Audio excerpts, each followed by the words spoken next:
సరే, క్రైస్తవులు అనేటువంటి వాళ్ళు రెండు రకాలు ఉంటారు. ఏంటి సార్ 2 రకాలు అంటారేమో? ఒకళ్ళు ఇతరులకు ఆశీర్వాదంగా ఉండేవాళ్ళు, ఇంకోటి ఇతరులు శాపగ్రస్తంగా ఉండేవాళ్ళు. అబ్బో, అంత పెద్ద మాట ఉపయోగిస్తారండి బాబు, శాపం అని. మీద మన నోటర్లో ఉంటాం అని అంటే కుదరదు కదా. నేను వెజిటేరియన్ కాదండి, నాన్ వెజిటేరియన్ కాదండి, మధ్యలో ఉంటాను అంటాడా? అండవు. అర్థమైందా? అదేవిధంగా అయితే నువ్వు ఆశీర్వాదం, లేకపోతే శాపగ్రస్తం. శాపగ్రస్తం అంటే ఎవరినో పొడిచి చంపేశావు, పేక పిసికేసావు అని నేను అంటలేదు. అర్థమైందా? ఎవరినో గుంతలో పడ్డాడు అనుకోండి, ఆయన పైకి లేపకుండా వెళ్ళిపోతే ఆడు పోతే ఎవడ కారణం? నువ్వే కదా. మరి ఆ శాపం కదా. మరి అది విషయం. మనం చేయాల్సింది చేయకపోయినా కూడా శాపమే, అవునా కదా? అది మనం గుర్తించాలి. సో ఏ విధంగా ఉన్నాం మనం? ఆశీర్వాదంగా ఉన్నామా, శాపగ్రస్తంగా ఉన్నామా? అది ఈరోజు మనం తెలుసుకోవడానికి ప్రయత్నం చేద్దాం. బైబిల్లోంచి ఇద్దరిని చూపిస్తాను మీకు. ఆ ఇద్దరిని చూపించి, ఒక ఆయన ఏమో ఆశీర్వాదం అయ్యాడు, ఒక ఆయన ఏమో శాపగ్రస్తం అయ్యాడు. అయ్యో, నువ్వు అలా మాట్లాడగా బాబు, వాళ్ళకి బోల్డ్ బ్యాక్గ్రౌండ్ ఉంటుంది, ఫిట్టింగ్ సెట్టింగ్ ఉంటుంది, మనకు లేదు కదా అనొచ్చు. అందుకే నేనేం చేశానంటే, వీళ్ళిద్దరూ కూడా ఒకే టైప్ మనుషులు, ఇద్దరు కూడా ఒకే తల్లిదండ్రులు పుట్టిన వాళ్ళు, ఇద్దరు కూడా ఒకే కాలంలో ఉన్నవాళ్ళు, ఇద్దరు కూడా ఒకే విధమైన పిలుపు ఉంది, ఇద్దరికి కూడా ఒకే రకమైనటువంటి అవకాశాలు దేవుడు కల్పించాడు. అయితే ఆ ఇద్దరు కూడా చివరికి ఆశీర్వాదకరం అయ్యారు, చివరికి ఆశీర్వాదం అయ్యారులేండి. ఇద్దరిని కూడా యేసు ప్రభుతో పోల్చారు. ఇద్దరికి కూడా హిబ్రూ గ్రంథకర్త ఒకే విధమైనటువంటి స్థానాన్ని కల్పించారు. కానీ నేను చూసేటువంటి ఒక సందర్భంలో ఒకళ్ళు లక్షల మంది చచ్చిపోవడానికి కారణమయ్యారు, ఇంకొకళ్ళు లక్షల మంది బతకడానికి కారణమయ్యారు. అంతే. అయితే వాళ్ళిద్దరి జీవితాల్ని మనం ఒకసారి బేరీజ్ వేసుకుంటూ, ఒకసారి చూసుకుంటూ, మనం ఆయనలాగా ఉన్నామా, ఈయనలాగా ఉన్నామా అని ఆలోచిద్దాం. ఓకే, వాళ్ళిద్దరి పేర్లు చెప్తాను, సస్పెన్స్లో అలా ఉంచుతాను. ఓకే, అయితే ఇంకో మాట చెప్తాం. ప్రసంగాలు వింటున్నప్పుడు మనం కొన్ని పనులు చేస్తూ ఉంటాం. ఏమన్నా తెలుసా? ఇది ఆడికే, ఇది వింటే బాగుండేది అని అనుకుంటాం. ఇవాళ అలా ఆలోచించద్దు, ఇది మీకే. అర్థమైందా? మీ అత్తకో, మీ మామకో, మీ తమ్ముడికో, మీ బాబాయ్కో ఇలా కాదు, మీ అబ్బాయికో, మీ అమ్మాయికో, మీకే. అర్థమైందా? బైబిలు అద్దం అంటారు. అద్దంలో ఎవరు కనబడతారు? మీరే కనబడతారు కదా. అంటే సినిమా పాటల్లో వేరుగా ఉంటేలా, అద్దంలో చూస్తే నువ్వే కనబడుతున్నావు, అన్నం తింటే నువ్వే కనబడుతున్నావు, నాన్న ఇసుత్తిదంతా. అదంతా మామూలుగా అద్దం చూసుకుంటే మన మొహమే మనం కనబడతాం, అంతే కదా. రైట్? దేవుని వాక్యం అద్దం, అద్దంలో మన ఫేసే కనబడుతుంది. ఓకే, అద్దంలో ఫేస్ కనబడినప్పుడు ఇక్కడ ఏమైనా మచ్చ ఉందనుకో, అద్దంలో మచ్చం కనబడుతుందా లేదా? కదా. మచ్చ కన్నప్పుడు మనుషులు 3 రకాలుగా రియాక్ట్ అవుతారు. రియాక్షన్ నెంబర్ 1, అరే ఇక్కడ మచ్చ ఉంది, ఏం పూసుకోవాలి అని ఆలోచించడం, ఇది ఒకటి. అర్థమైందా? రెండో రకమైనటువంటి రియాక్షన్, ఆ మచ్చలు ఎవడకొండో అందరూ కొండేలా మచ్చలు ఏముంది అని వెళ్ళిపోవటం, ఇది రెండో టైప్. మూడోది, ఈ అద్దం మంచిది కాదనుకుంటా, దీనికి మచ్చ ఉంది అని వెళ్ళిపోవటం, ఇది మూడో టైప్. ఈరోజు ఈ 3 టైపులు కూడా ఉంటారు నాకు తెలుసు. మీలో కొంతమంది ఇది నా జీవితం మచ్చ, దీన్ని సెట్ చేసుకోవాలనుకుంటారు. రెండో రకం, అందరికంటే పెద్ద ఏదో అని నన్ను తిట్టేసి వెళ్ళిపోయేవాళ్ళు ఉంటారు. మూడోది, వీడికి అసలు మాట్లాడితే రాదు, అసలు దేవుని సేవకుడైనా ఆ లాంగ్వేజ్ ఏంటి, ఆ స్టైల్ ఏంటి, ఆ పద్ధతి ఏంటి అని నన్ను తిట్టిపోయేవాళ్ళు ఉంటారు. పర్లేదు, చెప్పడం నా వంతు చెప్పా. అర్థమైందా? దేవుడు పరలోకాన్ని విడిచి ఈ లోకంలోకి మనిషిగా ఉండటానికి వచ్చాడు, అవునా? మన భాషలో మాట్లాడాడు, మన స్టైల్లో బతికాడు, అంతే కదా. కాబట్టి నేను మీ స్టైల్లో మాట్లాడుతున్నాను, మీకు అర్థం అవుద్దని, అది నా యొక్క లక్షణం. కాబట్టి ఈరోజు బైబిల్లో ఉన్నటువంటి ఒక చిన్న భాగాన్ని ధ్యానం చేద్దాం. ఇంతకీ వీళ్ళిద్దరు ఎవరని అంటారేమో, ఒకే అమ్మ నాన్నకు పుట్టినోళ్ళు అని అన్నాను కదా. ఆ అమ్మ నాన్న పేరు ఏంటంటే యోకోబాదు, అమ్రాం. వీళ్ళిద్దరికి ఫస్ట్ ఓ పాప పుట్టింది, ఆ పేరు మిరియం. మిరియంకి 4 ఏళ్ళప్పుడు బాబు పుట్టాడు, ఆయన పేరే అహరోన్. అహరోన్కి 2 ఏళ్ళప్పుడు రెండోవాడు పుట్టాడు, ఆయన పేరే మోషే. ఇప్పుడు మనం బేసిక్గా చూసేది మోషే అహరోన్ల గురించి వస్తున్నాం. రైట్? మోషే అహరోను అనే మాట నేను ఉపయోగించాను చూసా. అస్సలు యథార్థంగా కనుక వాళ్ళిద్దరు బతుకుంటే తిరగేసి చెప్తున్నా బాబు అహరోను మోషే అని అంటారు. ఏ అంటే పెద్దోడెవడు? అహరోను. చిన్నోడెవడు? మోషే. కానీ అలా అయిపోయారు వాళ్ళు. ఎందుకు అయిపోయారో కూడా మనం ఇప్పుడు ఆలోచిద్దాం. కారణం ఏంటో కూడా మనం ఆలోచిద్దాం. రైట్? సరే, ఇప్పుడు వీళ్ళిద్దరిలో ఎక్కువ కాలం తల్లిదండ్రుల దగ్గర బతికింది అహరోనే. మోషే 10 ఏళ్ళు అమ్మా నాన్న దగ్గర బతికాడు, ఆ తర్వాత 30 ఏళ్ళు ఫరో దగ్గర బతికాడు. అర్థమైందా? ఆ తర్వాత కొంచెం ఆయన హీరో అనుకున్నాడేమో, మొత్తానికి ఇశ్రాయేల్ని తానే సొంతగా విమోచిద్దాం అనుకున్నాడు, కుదరలేదు, పారిపోయాడు. ఎవడో దిత్రం అంట, ఆయన గొర్రెలు గేదెల్ని కాస్తా ఉన్నాడు. దేవుడైతే మర్చిపోలేదు. వచ్చారు, మోషే నిన్ను కష్టపడి బతికిచ్చింది ఎందుగా బాబు, నువ్వు బాగా బాబు అని అన్నాడు. నా వల్ల కదా అని అన్నాడు. నువ్వు ఉండా, నేను పంపిస్తాను నిన్ను, నేను నీతో ఉంటానన్నాడు. చివరికి ఆయన అన్నాడు, నాకు భయం వేస్తుంది బాబు, అహరోను పంపి అన్నాడు. సరే మీ ఇద్దరు కలిసిపోండి అన్నాడు. అప్పటి నుంచి వాళ్ళిద్దరు జంట కవుల్లాగా తయారారు. అర్థమైందా? వాళ్ళిద్దరు కలిసి ఫరో దగ్గరికి వెళ్ళి దేవుడు చెప్పినట్లుగా ఇశ్రాయేలుని ఫరో దగ్గర నుంచి విడిపించి దేవుడు వాగ్దానం చేసినటువంటి దేశానికి నడిపించేటువంటి ఆ చరిత్ర కలిగినటువంటి పుస్తకాన్నే నిర్గమాకాండం అంటాం. ఓకే, నిర్గమాకాండంలోంచి ప్రసంగం చేయాలని ఎందుకు అనుకున్నానంటే, ఇక్కడ కూర్చోగానే పెద్దయ్య గారు ఎవరు ప్రసంగం చేశారే నిర్గమాకాండము అని అన్నాడు.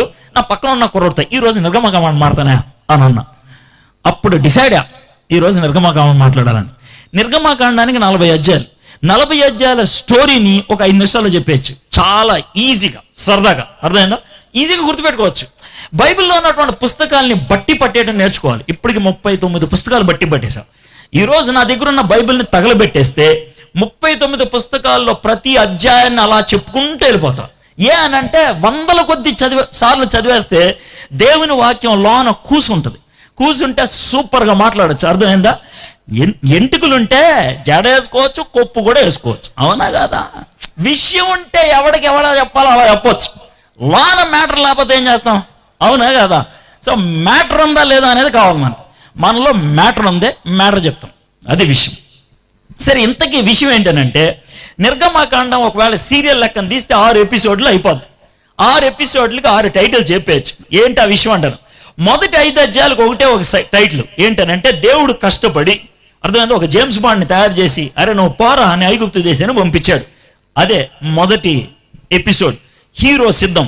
జేమ్స్ బాండ్ అని ఎందుకని అన్నానంటే, మన బాలీవుడ్ సినిమాల్లో కానీ లేకపోతే హాలీవుడ్ సినిమాల్లో కానీ గుర్రం మీద టుక్కు టుక్కు టుక్కు అని వెళ్తాడు, చిన్న పుస్తకాలు పడిన డిష్ అని కొడతాడు. అయితే జేమ్స్ బాండ్ అలా ఉన్నాడు తెలుసా? ఆడు తిన్నగా ర్యాకెట్ వేసుకొని ఆ సింహాసనం సెంటర్లోకి వెళ్ళి అక్కడ బాంబు వేసి వచ్చేస్తాడు. మోషే ఆ టైప్. ఎక్కడంటే మనోడున్నది ఫరో సామ్రాజ్యం సెంటర్లో. బైబిల్లో ఉన్నటువంటి గొప్ప గొప్ప నాయకులందరూ కూడా జేమ్స్ బాండ్లే. ఫరో ఉన్నది ఐగుప్తి సామ్రాజ్యం, ఫరో సామ్రాజ్యం సెంటర్లో. యోసేపు ఉన్నది ఫరో సామ్రాజ్యపు సెంటర్లో. దానియేలు ఉన్నది బబులోను సామ్రాజ్యం సెంటర్లో. నెహెమ్యా ఉన్నది పారసీక సామ్రాజ్యం సెంటర్లో. ఎస్తేర్ ఉన్నది పారసీక సామ్రాజ్యం సెంటర్లో. వాళ్ళు సెంటర్లో ఉన్నారు. మనం కూడా జేమ్స్ బాండ్లే. ఏ అంటే మన చుట్టూ ఉన్నటువంటి దేశం గలీజ్. అయ్యగారు చెప్పారు ఇప్పుడే కదా సార్, దరిద్రమైనటువంటి దేశం సెంటర్లో ఉన్నావు. నువ్వు కూడా వాళ్ళకిలాగే ఉంటే వేస్టే. నువ్వు డిఫరెంట్ ఉండి దేవుడితో బాండ్ ఉంటే నువ్వు జేమ్స్ బాండ్ అవుతావు. బస్ దేవుడికి మనకి ఒక సంబంధం ఉండాలా, ఉంటే మనం దేవుడు వాడుకుంటాడు. ఎక్కడ ఎలా వాడుకోవాలో అలా వాడుకుంటాడు. నా చుట్టూ ఫిట్టింగ్ ఉండాలా, సెట్టింగ్ ఉండాలంటే మనం హీరో అవ్వం. అర్థమైంది? యాక్టర్ అవుతాం. హీరోకి యాక్టర్కి తేడా ఉంది. యాక్టర్కి స్టేజ్ కావాలి, ఫిట్టింగ్ కావాలి, సెట్టింగ్ కావాలి. కానీ హీరోకి ఏం అక్కర్లేదు. దేన్నైనా కూడా తన పద్ధతిలో మార్చుకొని వాడుకోగలడు. దేవుడు మనకి అలాంటి వాడు కావాలి అని అడుగుతున్నాడు. మోషే అలాంటి వాడుగా తయారయ్యాడు. సో మొదటి 5 అధ్యాయాలు హీరో సిద్ధం. 6వ అధ్యాయం నుంచి 12వ అధ్యాయం దాకా ఒకటే విషయం. మోషే అహరోన్లు దేవుడి ఫరో దగ్గరికి వెళ్ళి, అయ్యా ఫరో, మా ప్రజల్ని విడిపించా, దేవుడు మమ్మల్ని విడిపించమన్నాడంటే, ఎవడే ఆ దేవుడు, ఎవడో అని అన్నాడు. ఆ మాట ఫరో అనంగానే ఎవరికి చిర్రెత్తుద్ది?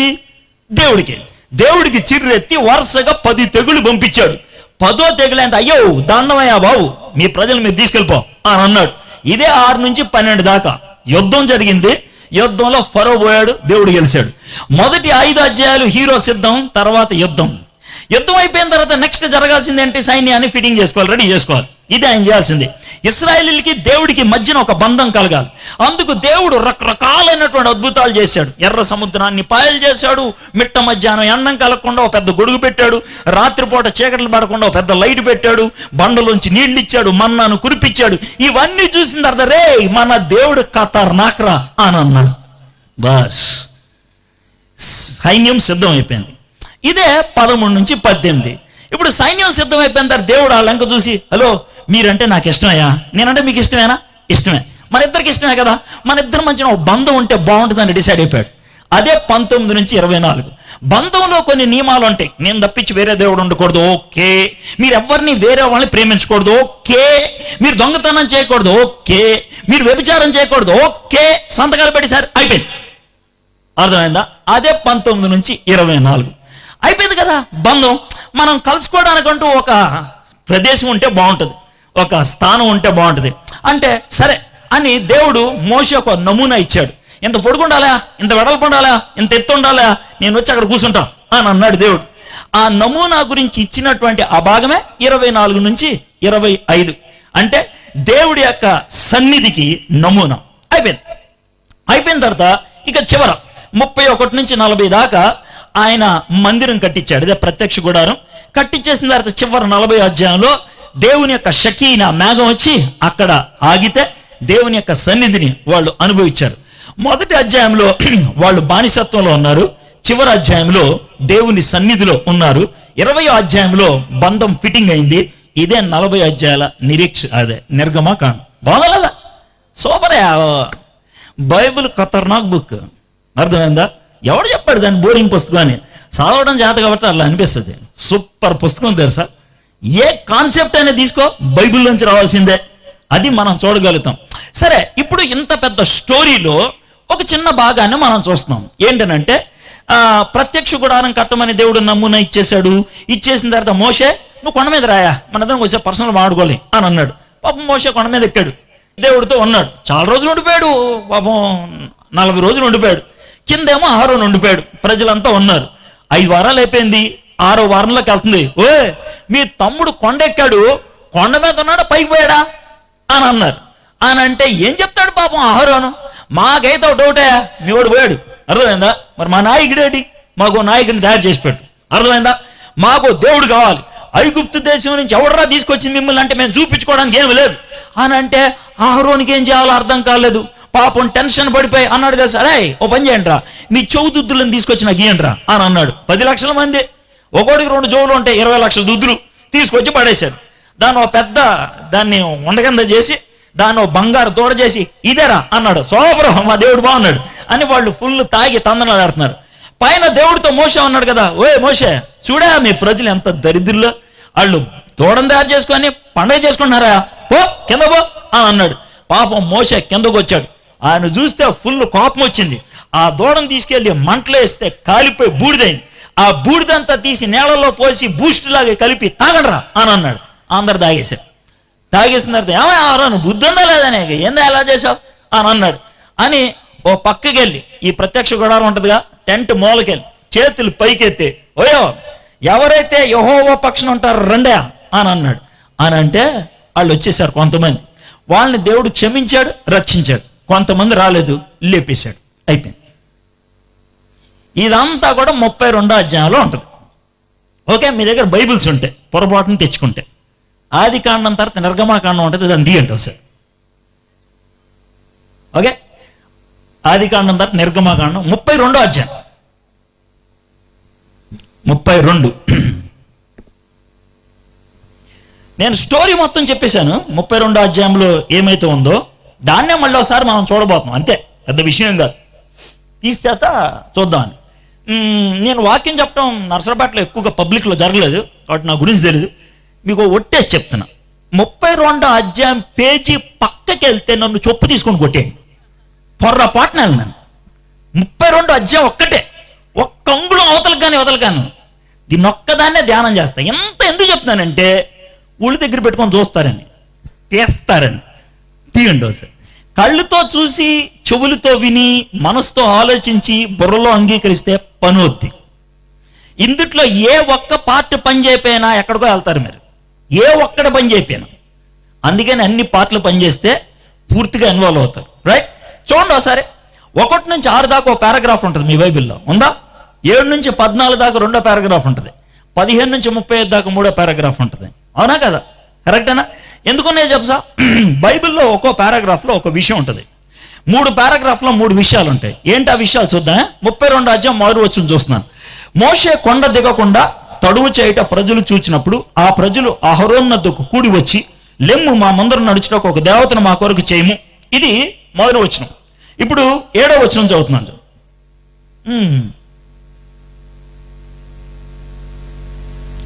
7వ వచనం. కాగా యెహోవా మోషేతో ఇట్లను, నీవు దిగి వెళ్ళుము, ఐగుప్తు దేశం నుండి నీవు రప్పించిన నీ ప్రజలు చెడిపోయారు. ఇప్పుడు 1వ వచనం చూశాను, ఆ 7వ వచనం చూశాను. 1 నుంచి 6 దాకా ఒక పారాగ్రాఫ్, 7 నుంచి 14 దాకా ఒక పారాగ్రాఫ్. మిమ్మల్ని మాట్లాడుతాను. నేను 2 వచనాలు చదివాను కదా, 1, 7. ఈ 2 వచనాలు బట్టి మోషే ఎక్కడున్నాడు, అహరోన్ ఎక్కడున్నాడు? మోషే ఏమో కొండ మీద ఉన్నాడు, అహరోను కింద ఉన్నాడు. అహరోన్తో ఎవరున్నారు? ప్రజలు ఉన్నారు. మోషేతో ఎవరున్నారు? దేవుడు. మోషే దేవుడితో ఉన్నాడు, ఆశీర్వాదం అయ్యాడు. అహరోను ప్రజలతో ఉన్నాడు, శాపమయ్యాడు. నువ్వు ఎవరితో ఉంటే అది అవుతావు. అంతకంటే వేరే ఫిట్టింగ్ ఏం లేదు. నువ్వు దేవునితో ఉంటే ఇతరులకు ఆశీర్వాదం అవుతావు, నువ్వు ప్రజలతో ఉంటే ప్రజలకి శాపగ్రస్తం అవుతావు. సో ఇక్కడ 2 అధ్యాయాల్లో 2 పారాగ్రాఫ్లో 2 విషయాలు నేర్చుకుంటున్నాం. శాపగ్రస్తమైన జీవితం, ఆశీర్వాదకరమైన జీవితం. బైబిల్ చాలా మంచిది. అంటాను రే నీకు ఇక్కడ మచ్చ ఉందిరా అని చెప్పేది లేదు బైబిల్. ఈ మచ్చ ఎలా పోతుందో ఆయింట్మెంట్ కూడా ఇస్తుంది. అదే 3వ పారాగ్రాఫ్ 15 నుంచి 35. ఒకవేళ శాపగ్రస్తమైనటువంటి జీవితాన్ని జీవిస్తున్నట్లయితే దాంట్లోంచి బయటికి రావటం ఎలా? బాగుందా విషయం? నేనేం చేయదలుచుకున్నా క్రైము సిస్టము ఏమీ లేదు, మామూలుగా తిన్నగా ఏం జరుగుద్దో చెప్పేశా. అర్థమైందా? మాయలు, మంత్రాలు, మర్మాలు ఏమీ లేవు, నరాలు తీయడాలు ఏమి లేవు. ఇక్కడ ఉన్న విషయాన్ని తిన్నగా చదువుకుంటూ వెళ్ళిపోయి మనం ఇప్పుడు 3 విషయాలు నేర్చుకుంటాం. ఒకటి, మనం శాపగ్రస్తమైన జీవితమా, ఆశీర్వాదమైన జీవితమా? మోషేలాగా ఆశీర్వాదమైన జీవితం అయితే ప్రైజ్ ద లార్డ్, శాపగ్రస్తమైన జీవితం అయితే అయ్యో, ఇది మనలో రియాక్షన్. 3వ పారాగ్రాఫ్, శాపగ్రస్తమైన జీవితం అయితే ఏం చేస్తే మనం జీవితంలో ఆశీర్వాదాన్ని పొందుకొని వెళ్ళిపోవచ్చు. సో ఈ రాత్రి నాకున్నటువంటి ఆశ, కోరిక ఏంటనంటే ఇక్కడికి వచ్చిన వాళ్ళందరూ కూడా, ఇక్కడికి ఎలా వచ్చినప్పుడు కూడా, ఇక్కడి నుంచి వెనక్కి వెళ్ళేప్పుడు ఆశీర్వాదకరమైనటువంటి వ్యక్తులు అవ్వాలని నా యొక్క కోరిక. అది మనకున్నటువంటి ఆశ. మీరు అందుకే వచ్చింది. హలో, మీకు పని పాటలే కదా వచ్చింది, అవునా కదా? నేనేం చేస్తానంటే ముందు మోషే ఎందుకు ఆశీర్వాదం అయ్యాడో చూస్తాను. పాజిటివ్గా మొదలు పెడితే బాగుంటుంది. ఆ తర్వాత అహరోను ఎందుకు శాపగ్రస్తం అయ్యాడో చూద్దాం. ఆ తర్వాత దాని కంటిన్యూషన్గా శాపంలోంచి బయట రావడం ఎలాగో చూద్దాం. బాగుంది కదా? 7వ వచనం దగ్గర స్టార్ట్ చేద్దాం. ఇది చూస్తారా? కాగా యెహోవా మోషేతో ఇట్లనెను. ఇప్పుడు మనం చదువుకుంటూ వెళ్తూ దాంట్లోంచి ఊహల్లోకి వెళ్ళి, అంటే సొంతగా ఏమి క్రియేట్ చేసేది ఏమలు, కొంచెం ప్రశ్నలు వేసుకుంటే అసలు ఏం జరిగిందో విషయం అర్థమవుద్ది. మోషేతో ఎవరు మాట్లాడుతున్నారు? ఎందుకని? మీలో కొంతమంది ఈడ పెచ్చోళ్ళగా దేవుడు ఎందుకు మాట్లాడుతున్నారు ఏంటండి అని అంటాను. నాకు తెలుసు మీ మైండ్లో ఆ మాట ఉంటుంది. ఎందుకనంటే మోషే ఎవరి పక్కన ఉన్నారు? అది మరి విషయం. నువ్వు ఎవడు పక్కన ఉంటే ఆడు మాట్లాడతాడు కదా. దేవుడు పక్కన ఉంటే దేవుడు మాట్లాడతాడు, నువ్వు దెయ్యం పక్కన ఉంటే దెయ్యం మాట్లాడుతుంది. అది మరి విషయం. మోషే దేవుడితో ఉన్నాడు, దేవుడు మాట్లాడుతున్నాడు. దేవుడు మాటలు వినటానికి మోషే ఇష్టపడ్డాడు, అందుకే దేవుడు మాట్లాడాడు. నువ్వు ఇష్టపడకపోతే మాట్లాడతాడా? మాట్లాడరు. ఇప్పుడు మనతో కొంతమంది కూర్చుంటారు, అలా బాగున్నారా అంటారు అని మీటింగులకు వస్తాం కదా, మనం ఎలాగే చూస్తూ ఉంటాం. పక్కన వాళ్ళు ఉంటారు, ప్రతివాడు మనతో మాట్లాడతాడా? మాట్లాడు. ఆడు మనతో సుత్తు కొట్టేవాడైతే మాట్లాడతాడు. ఒక సింపుల్గా చెప్పాలంటే దేవుడితో నువ్వు సుత్తు కొట్టే అలవాటు ఉందా అని అడుగుతున్నా. దేవుడితో సన్నిహితంగా మాట్లాడేటువంటి అనుభవం ఉందా అని అడుగుతున్నా. మోషే దేవుడితో గడపడానికి ఇష్టపడేవాడు, అందుకే దేవుడు మాట్లాడటానికి ఇష్టపడుతున్నాడు. ఆయన ఏమంటాడు తెలుసా? దేవుడు బలవంతంగా ఎవరితో మాట్లాడు అని అరవడు. ఆయన నేను అరవచ్చు, కానీ దేవుడు అరవడు. బాబు బాబు సరే, ఇది ఆయన పరిస్థితి. ఆయన మాట్లాడే పద్ధతి అలా ఉంటుంది. ఆయన మాట్లాడినప్పుడు నువ్వు వినటానికి ఇష్టపడకపోతే ఆయన మాట మాట్లాడు. కొంతమంది మీటింగులకు వస్తారు, ఎంత పోటుగాడు ప్రసంగికుడు వచ్చినా కూడా మనకేమి ఎక్కదు. అంటే తప్పు ప్రసంగికుడు కాదు, మీది సమస్య మీదైతే ఎవడేం చేస్తాడు? అయితే మోషేతో దేవుడు ఎందుకు మాట్లాడగలిగాడంటే మోషే దేవుడితో గడపటానికి ఇష్టపడ్డాడు. దేవుడు అంటే మోషేకి ఇష్టం. ముసలోడు, 120 ఏళ్ల ముసలోడు కొండెక్కి దేవుడితో 40 రోజులు అలా గడిపేశాడు ఆయన, అంతే. అందుకే దేవుడు మాట్లాడుతూ వెళ్ళిపోయాడు. ఆయన ఆపలేదు. దేవుడు అంటే మనకి ఇష్టం అయితే దేవుడితో మాట్లాడటానికి ఆతృత ఉంటుంది. దేవుడితో మాట్లాడటం ఆతృత అనేదాన్ని నేను 2 వ్యక్తుల నుంచి నేను ఎప్పటికీ మర్చిపోలేను. ఒకళ్ళు నా మారు మనసు పొందినటువంటి తొలి దినాల్లో జరిగింది, 2వ వ్యక్తి ఒక 6 నెలల క్రితం జరిగింది. వాళ్ళిద్దరి గురించి చెప్తాను. దేవుడు అంటే వాళ్ళకి ఎంత ఇష్టమో వాళ్ళ యొక్క చివరి క్షణాల్లో నాకు అర్థమైంది. సురేష్ అనే కుర్రోడు నన్ను యేసు ప్రభు దగ్గర నడిపించినటువంటి వ్యక్తి. ఇది నేను ఎప్పుడు మాట్లాడుతున్నాను? 1985వ సంవత్సరంలో ఆ విషయాన్ని మాట్లాడుతాను. అయితే వాడు చిన్న వయసులో చచ్చిపోవాల్సి వచ్చింది. ఎందుకంటే 2 కిడ్నీస్ ఫెయిల్ అయ్యాయి. నన్ను ప్రభువులోకి నడిపించినట్టు వాళ్ళు 9 దినాల్లో వాడికి ఒంట్లో బాగాలేదు, సిక్గా ఉన్నాడు, చచ్చిపోతాడు అని తెలిస్తే నేను ఎక్కడో వేరే ఊర్లో ఉన్నాను, జగ్గైపేట అనే ఊర్లో ఉన్నాను. అక్కడి నుంచి హడావిడిగా కారు వేసుకొని వచ్చాను. రాత్రి 12కి ఒక 5 నిమిషాల ముందు అలా వచ్చాను.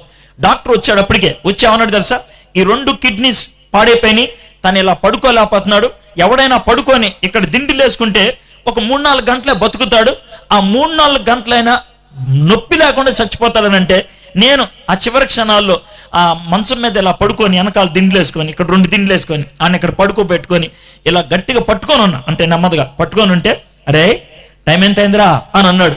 టైం చూసా 12:05 అయింది. కావాలని అబద్ధం ఆడి 11:40 అయిందిరా అని అన్నా.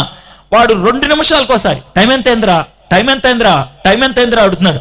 నాకున్న భయం ఏంటంటే ఇటు చచ్చిపోతున్నాడు, డేట్ మారంగానే చచ్చిపోతాడేమో అని డిలే చేద్దామని ట్రై చేస్తున్నాను. నేను పిచ్చోండి చూడండి, ఎంతసేపు మారుస్తాం. కొద్దిసేపు నాకు అరే ఇప్పుడే 12 అయిందిరా అని అన్నా. అమ్మాయ అరే బైబిల్ తీరా, బైబిల్ తీ అని యెషయా గ్రంథం, నాకు కరెక్ట్గా గుర్తులేదు, యెషయా గ్రంథం అని 41, 42 అధ్యాయం తీసి చదవరా అన్నాడు. ఓసారి చదివా, మళ్ళీ చదవరా అన్నాడు. చదివిన తర్వాత ఒక 5 నిమిషాలు కళ్ళు మూసుకున్నాడు. ఏంట్రా అని అన్నా. ఏం లేదురా, నేను మారు మనసు పొందినటువంటి తొలి దినాన్న దేవుడితో ఒక వాగ్దానం చేశా. ఏమన్నా తెలుసా, నేను చచ్చిపోయేదాకా నేను దినము తొలి గడియ నీకే ఇస్తాను ప్రభా అని అన్నాను. ఈరోజు నేను చచ్చిపోతాను రా, నాకు తెలుసు. అయితే ఈ తొలి గడియ కూడా నేను దేవునికి ఇవ్వగలిగితే నేను సంతోషంగా దేవుని ఉంది, ప్రభా నీతో ఇచ్చిన వాగ్దానాన్ని నేను మర్చిపోలేదని. ఈ మాట వాడు 1 గంటకు అన్నాడు. 3 గంటలకు వాడు చచ్చిపోయాడు. 2 గంటల ముందు వాడు కోరుకున్నటువంటి చివరి కోరిక ఏంటి తెలుసా, దేవుని వాక్యాన్ని ఒకసారి చదవాలి అనేటువంటి మాట. రెండో వ్యక్తి జూలై 1వ తారీఖు పోయిన సంవత్సరం 2015వ సంవత్సరం జూలై 1వ తారీఖు మా అత్తగారు మాతోనే ఉన్నారు. 11 గంటలకి వాళ్ళ కూతురుతో మాట్లాడుతున్నారు, స్కైప్లో మాట్లాడుతున్నారు, ఇంటర్నెట్ ద్వారా. వాళ్ళ కూతురు అమెరికాలో ఉంటుంది. 40 నిమిషాలు మాట్లాడారు ఆ రోజు వాళ్ళ కూతురుతో. మాట్లాడుతూ ఉంటే పక్కన కూర్చొని వింటా ఉన్నా. వాళ్ళ కూతురుతో ఒక మాట ఉంది, అమ్మ ఈరోజు పొద్దున్నే లేచాను, కాఫీ తాగాను, నా యొక్క లెక్క ప్రకారం 30 అధ్యాయాలు బైబిల్ చదివేశాను. ఆమె 2 నెలలకు ఒకసారి బైబిల్ పూర్తి చేసేస్తుంది. రోజుకి 30 అధ్యాయాలు చదువుతుంది ఆమె. అయితే పూర్తి చేయాలని ఒకేసారి మొత్తం పుస్తకం అంతా చదివేశాను అని ఆవిడ చెప్పింది. ఆ రోజు యెషయా గ్రంథాన్ని ఆవిడ పూర్తి చేసింది. 33 అధ్యాయాలు ఆమె చదివిందంట. యెషయా గ్రంథం అంతా చదివేసేసి అని అంటే వాళ్ళ కూతురు అప్పుడు అడుగుతుంది, అమ్మ అంతంతసేపు చదవాల్సిన అవసరం ఉందా, నడుము నొప్పి వస్తుంది, ఎవరి కోసం చదువుతున్నావు అంటే, ఆమన్న మాట ఇప్పటికీ నేను మర్చిపోలేను, నా కోసమే చదువుకుంటున్నా, నా కోసమే. ఆమె మాట 11 గంటలకు అంది. 12:20 ఆమె చచ్చిపోయింది. ఆమె 12:20. ఆ క్షణం దాకా దేవునితో గడపాలనేటువంటి ఆతృత వీళ్ళ జీవితాలు నా మీద ఎంత ప్రభావాన్ని తెలుసా. వీళ్ళు మహాశక్తివంతమైనటువంటి జీవితాన్ని జీవించారు. ఎందుకు అనంటే వాళ్ళు దేవునితో గడపడానికి ఆతృత పడ్డారు. సినిమా చూడటానికి ఆతృత ఉంటుంది, డ్రామాలకు వెళ్ళటానికి ఆతృత ఉంటుంది, మార్కెట్కి వెళ్ళటానికి ఆతృత ఉంటుంది. దేవుడు అంటే మనకు ఆతృత ఉందా? దేవునితో గడపాలి అనేటువంటి ఆశ మనకున్నదా? ఆశ కలిగిన వాళ్ళని తృప్తిపరుస్తాడనే బైబిల్ చెప్తుంది. సుత్తి ఆశ కాదది, దేవునితో గడపాలి అనే ఆశ, దేవునితో గడపాలనే ఆశ. ఆ ఆశ ఉన్నవాడిని దేవుడు తృప్తిపరిచాడు.